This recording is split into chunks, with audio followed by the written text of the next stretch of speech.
Okay, Shalom, Shalom, Ashar Shabbat. This is a continuation of part 3, going into part 4 of the current lesson here,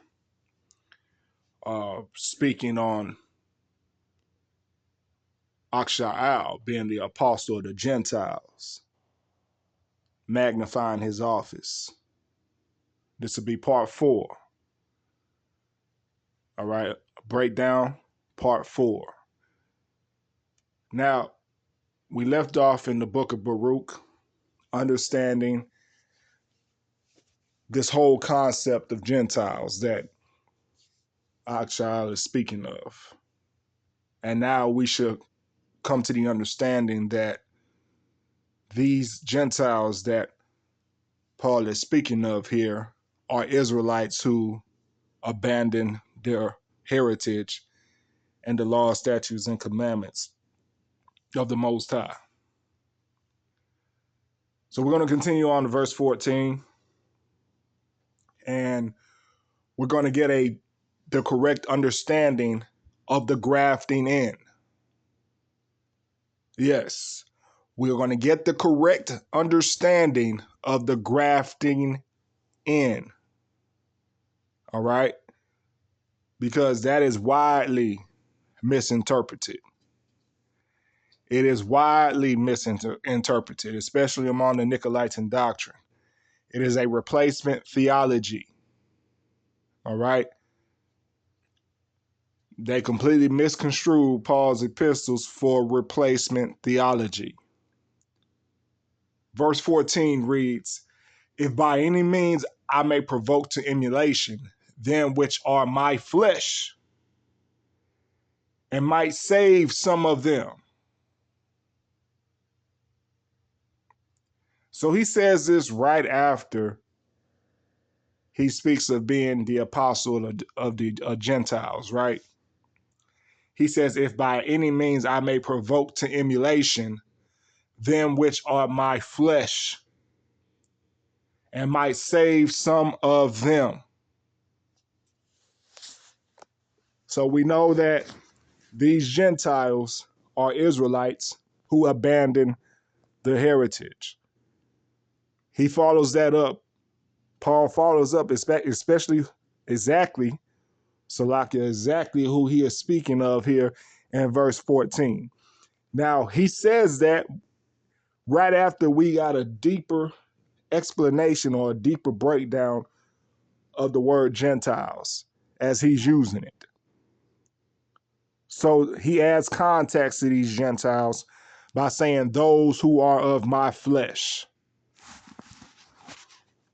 Verse 15, "For if the casting away of them by the reconciling of the world, what shall the receiving of them be but life from the dead?"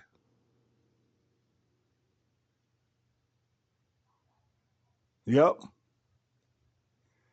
Yep, the casting away of them was them being scattered among all nations.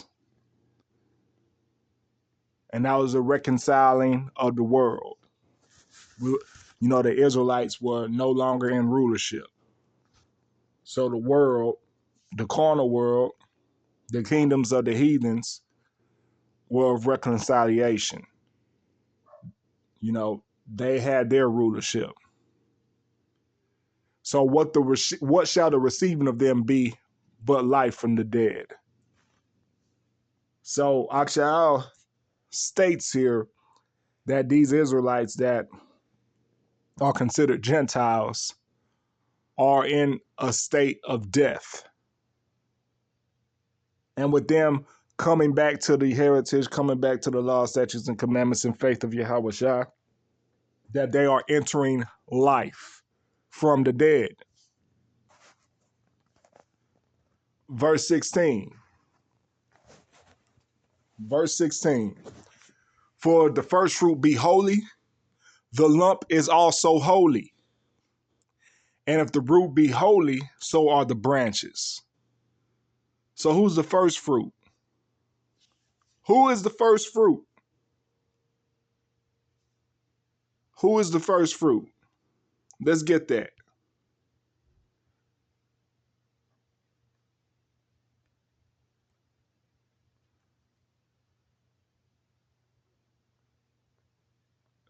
Bear with me. I'm going to find it here.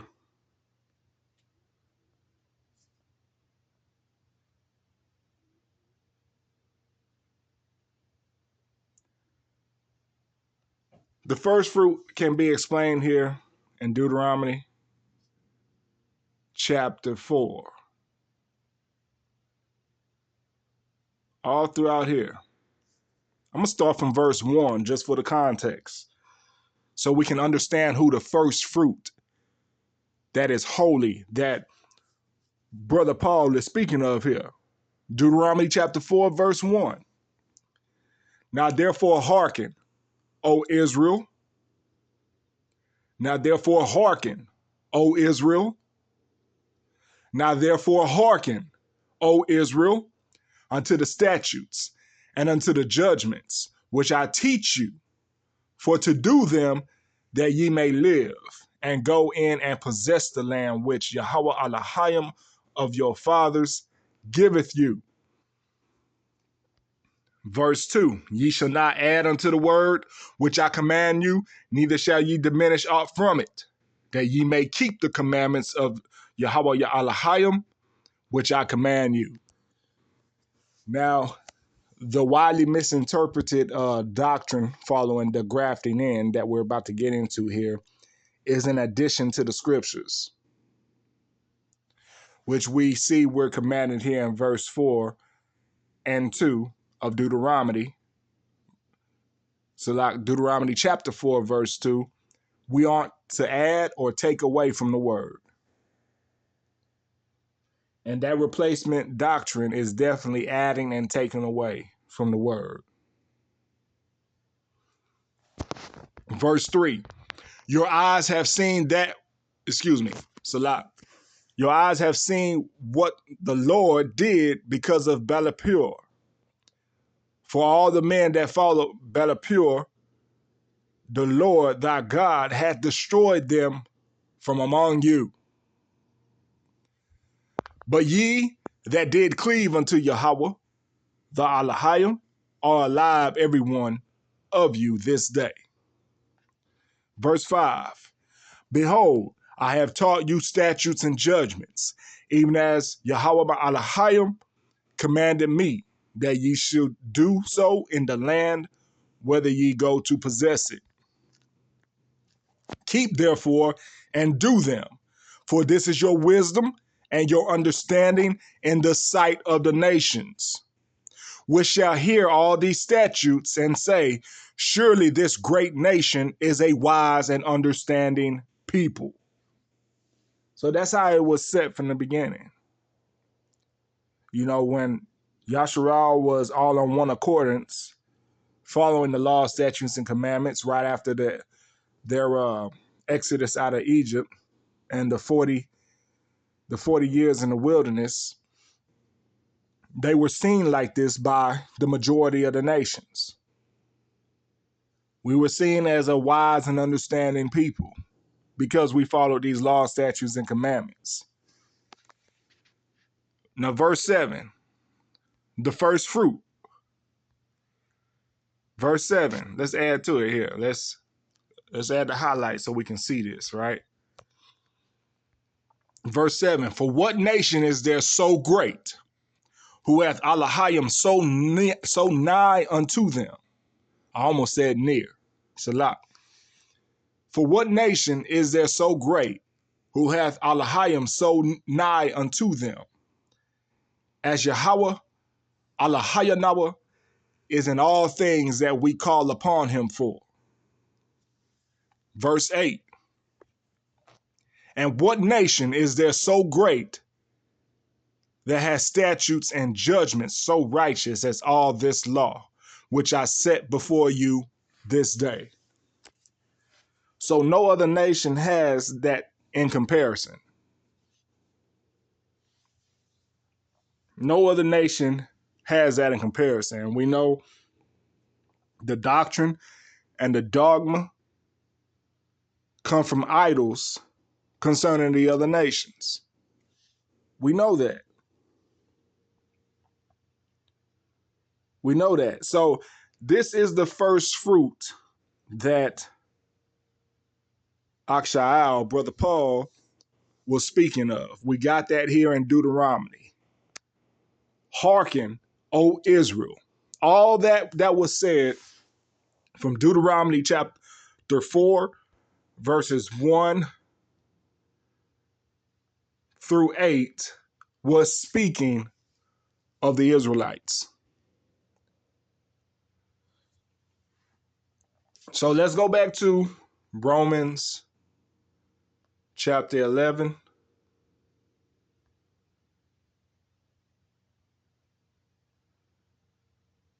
Verse 16. For if the first fruit be holy, the lump is also holy. And if the root be holy, so are the branches. So when he speaks of the root, the lump, and the branches, that's the extension of the tribes of Israel. Even though they're scattered abroad, they're among different nations, they are of the first fruit, which we just read of in Deuteronomy chapter 4, verses 1 through 8. Verse 17, and if some of the branches be broken off, and thou, being a wild olive tree, wert grafted in among them, and with them partakers of the root and fatness of the olive tree. So that wild olive tree is speaking of those Israelites that followed the customs of the nations that they were scattered abroad. So they were the broken off branches. Broken off branches and considered a wild, I can't speak today, forgive me. They were speaking of a wild olive tree. So these broken off branches were considered the wild olive tree, which was also interpreted as the Gentiles that was stated here in verse 13 of Romans 11. They are considered Gentiles because they are a wild olive tree that has gone astray from that first fruit, from that lump.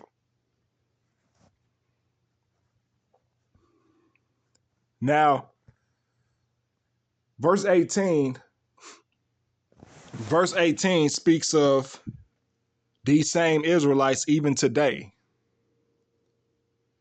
Boast not against the branches, but if thou boast, thou bearest not the root, but the root thee. Thou wilt say then, the branches were broken off that I might be grafted in. Well, because of unbelief, they were broken off, and thou standest by faith. Be not high-minded, but fear. So verses 18 through 20 goes for these same Israelites, right?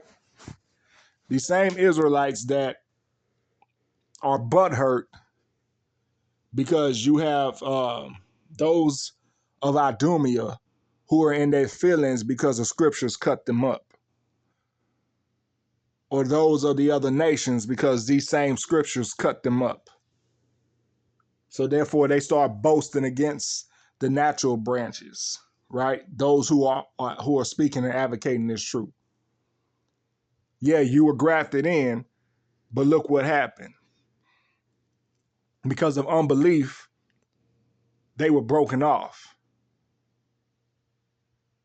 And now you stand by faith. Be not high-minded, but fear. Be not high-minded, but fear.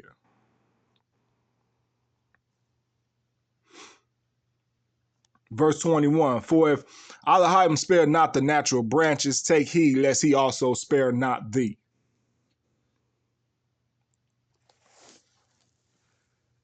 So yeah, all you different Israelites that have woken up or awakened, and you start scoffing at the raw, unfiltered truth of Yahweh Ba'ashem Yahushua, take heed lest he not spare you neither. Just because you woke up, that doesn't mean you still don't have work to do.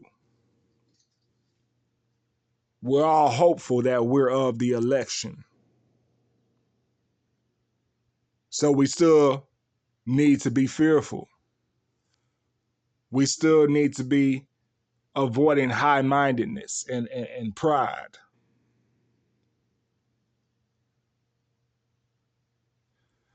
Verse 22, behold, therefore the goodness and severity of Elohim on them which fell, severity, but toward thee goodness.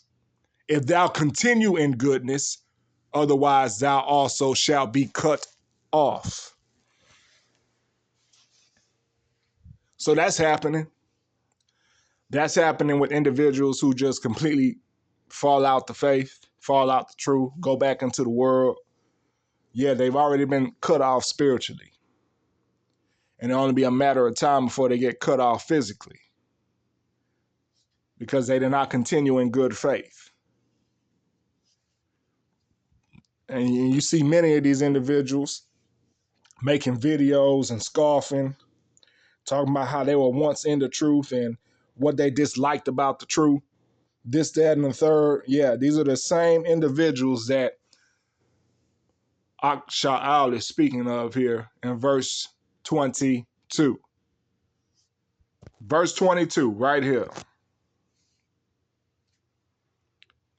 Verse 23, and they also, if they abide not still in unbelief, shall be grafted in, or Elohim is able to graft them in again. Verse 24, for if thou wert cut off the olive tree which is wild by nature, and wert grafted contrary to the nature into a good olive tree, how much more shall these, which be the natural branches, be grafted into their own olive tree?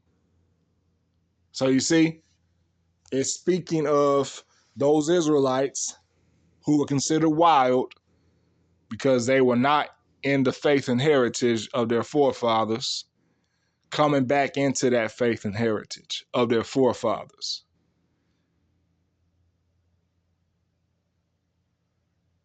So they were once unbelievers, now they're believers.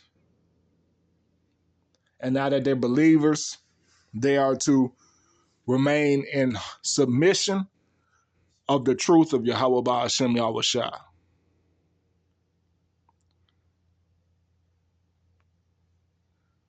Verse 25. For I will not, brethren, that ye should be ignorant of this mystery, lest ye should be wise in your own conceits, that blindness in part is happened to Israel until the fullness of the Gentiles be come in. So yeah, that's the warning that Aksha'al placed out. He tells us this is a mystery as well, this grafting in of the Gentiles, right? The Gentiles that he speaks of in verse 13. He states here in verse 25 that it is a mystery. And he rather for us not to be ignorant of this mystery and be wise in our own conceits. So anytime you hear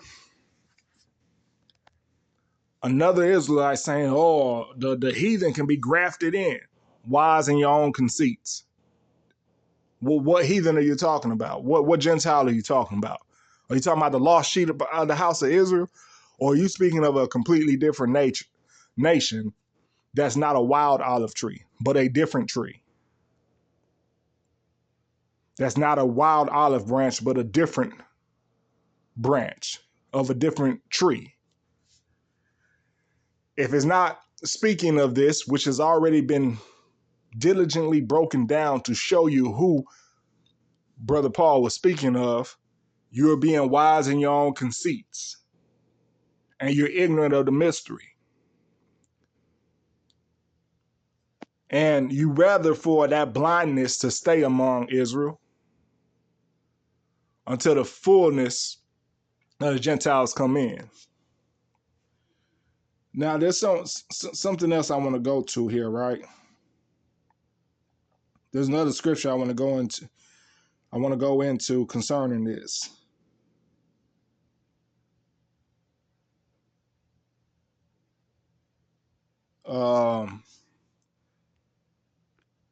It's back in the book of Baruch.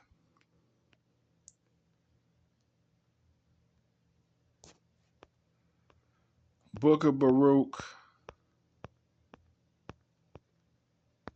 verse 30, right here. For I knew that they would not hear me, because it is a stiff-necked people.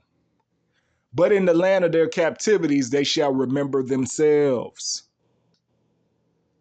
Yes, that remembrance of themselves is considered the grafting in. That's what that is. And that's the awakening that's happening right now. But you should not be high-minded and boast yourself outside the knowledge, wisdom, and understanding of the scriptures. Otherwise, the repercussions that Brother Paul spoke of in Romans chapter 11 in the later verses will come upon you.